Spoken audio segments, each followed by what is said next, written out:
जा हमर दिल गोरी बेच द बाजार में, ले जा हमर दिल गोरी बेच द बाजार में। जाता रुझान अब छोड़ी ससुराल में, छोड़ी ससुराल में। जाता रुझान अब छोड़ी ससुराल में, ले जा हमर दिल गोरी बेच द बाजार में, ले जा हमर दिल गोरी बेच द बाजार में। Mix by A G recording studio.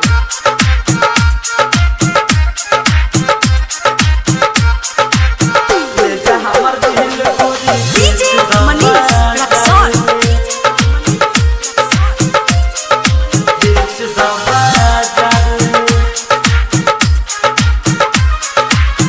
ले जा हमर दिल गोरी बेच द बाजार में। तानी के घुंघटा के बैठी ह दुकानी, लिख दी ह दिलावा पर प्यार के निशानी, प्यार के निशानी, प्यार के निशानी।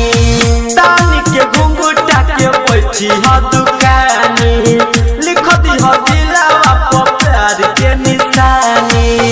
खुश रह पियावा के तू ससुराल में, खुश रह पियावा के तू ससुराल में।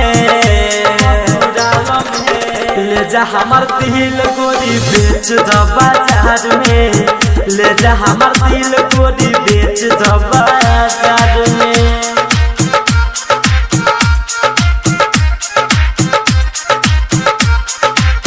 ले जा हमर दिल गोरी डीजे मनीष रक्सौल।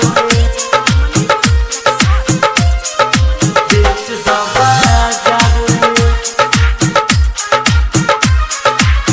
ले जा हमर दिल गोरी बेच द बाजार में। सुबह से बैठल कर दीह शाम हो, कहत रोके जखम जय राम हो, जखम जय राम हो, जखम जय राम हो। सुबह से बैठल कर दीह शाम हो, कहत रोके जखम जय राम हो।